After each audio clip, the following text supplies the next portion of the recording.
El prólogo de Orid, 20 de julio. Primero, Santo Profeta Elías. Vidente de Dios, milagroso, celoso de la fe de Dios. San Elías nació en la tribu de Aarón, en la ciudad de Tishbe. Por eso fue llamado el Tesbita. Cuando Elías nació, su padre Sabaj vio a los ángeles de Dios alrededor del niño, como cubrían el niño con fuego y le daban de comer fuego. Ese fue el anuncio del ardiente carácter de Elías y de su poder fogoso dado por Dios. Pasó toda su juventud pensando en Dios y en la oración, retirándose a menudo al desierto, a pensar y a orar en paz. En ese tiempo el imperio hebreo fue dividido en dos partes iguales. El imperio de Judá, que consistía solamente en dos tribus, la de Judá y la de Benjamín, con la capital en Jerusalén, y el imperio de Israel, formado por las otras 10 tribus, con la capital en Samaria. Los sucesores de Salomón gobernaban en el primer imperio, y con otros sucesores de Jeroboam, el criado de Salomón. La confrontación más grande la tenía Elías con el emperador de Israel, Acab, y con su malvada esposa Jezabel, porque estos veneraban los ídolos y le negaban a la gente servir al único Dios viviente. Además, Jezabel, quien era siria, convenció a su marido para erigir el templo al dios de Siria, Baal, y ordenó a muchos sacerdotes al servicio de ese falso dios. Elías demostró el poder y la autoridad de Dios con grandes milagros. Él hizo que el cielo se cerrara y no llovió durante 3 años y 6 meses. Descendió fuego del cielo y encendió el sacrificio a su Dios. Los sacerdotes paganos de Baal no pudieron hacer lo mismo.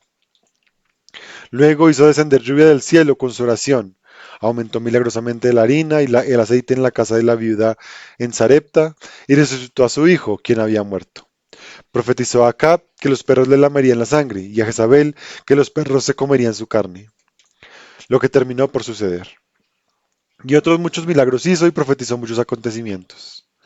En la montaña de Oreb hablaba con Dios y oyó la voz de Dios en la ligera y luciente brisa. Antes de su muerte tomó a Eliseo y lo ordenó como su sucesor en la vocación de profeta. Con su manto dividió el agua del río Jordán y al final fue llevado al cielo en una carroza con caballos de fuego. En el monte Tabor se apareció junto con Moisés a nuestro Señor Jesucristo. Antes del fin del mundo otra vez aparecerá Elías para reprimir el poder del anticristo. Apocalipsis 11. Segundo, San Elías, patriarca de Jerusalén, y San Fabiano, patriarca de Antioquía, grandes custodios de la fe y defensores de la ortodoxia. Ambos murieron en el exilio, donde los desterró el emperador herético Anastasio. Predijeron correctamente la muerte del emperador Anastasio y su muerte también. Al mismo tiempo se escribieron el uno al otro, desde lugares lejanos. Anastasio el emperador ha muerto hoy. Nosotros también partimos al juicio de Dios con él. Y después de 2 días, ambos santos terminaron su vida, en el año 518. Reflexión. Escribiendo sobre la vida de su hermana Santa Macrina, San Gregorio de Niza vacila en enumerar sus milagros, para no ser culpable del pecado de la falta de fe de la gente débil. Él llama débil a aquellos que no creen, y de verdad, no existe nada más débil que el hombre sin fe. El infiel cree en el poder de las cosas muertas y de los elementos naturales muertos, pero no cree en el poder de Dios ni en el poder de la gente de Dios. Eso es estupidez espiritual, y esa estupidez es igual que la muerte espiritual. Así, las almas vivas crecen y las muertas no.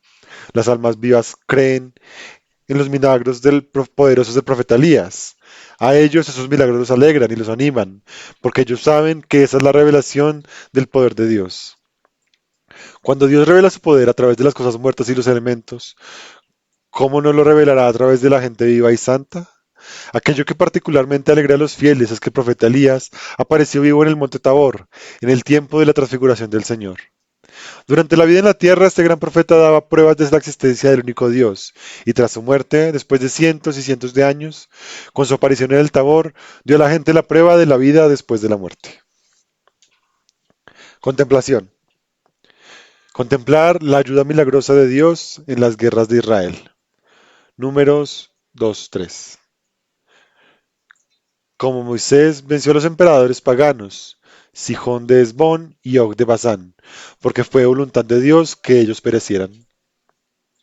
Como Moisés no pudo tomar la tierra de Moab, porque Dios no quiso eso para los descendientes del justo Lot. Como en general las victorias y las derrotas no ocurren sin el permiso de Dios. Homilía sobre el testimonio personal de los apóstoles. Este es mi hijo amado, estoy muy complacido con él. Nosotros mismos oímos esa voz que vino del cielo cuando estábamos con él en el Monte Santo. Segunda de Pedro 1, 17 y 18. Oímos a los fieles y testigos verdaderos que fueron crucificados por su testimonio. Oímos al apóstol Pedro, quien lo que no pudo demostrar con palabras, lo demostró con su sangrienta muerte en la cruz, siendo crucificado al revés por los paganos. Él da testimonio que estuvo en el Monte Santo, es decir, en el Monte Tabor, cuando el Señor fue transfigurado, cuando apareció Moisés con el profeta Elías y cuando oyó la voz del cielo. Este es mi Hijo amado, estoy muy complacido con él. En este lugar, el apóstol no habla de lo que él y sus compañeros vieron en el Monte Santo. Eso está escrito en el Evangelio, sino solamente repite aquello que ellos oyeron. Aquello que oyeron es tan importante como aquello que vieron. Por tanto, que oigan los pueblos, que los apóstoles vieron a Moisés y a Elías vivos, y que sepan que existe la vida después de la muerte y el juicio de Dios. Que oigan también que el Señor Jesús fue llamado Hijo de Dios, no por la gente, sino por el único Dios Padre. Son fieles y testigos verdaderos, que lo transmiten a los pueblos y cuentan aquello que sus ojos vieron y sus oídos oyeron.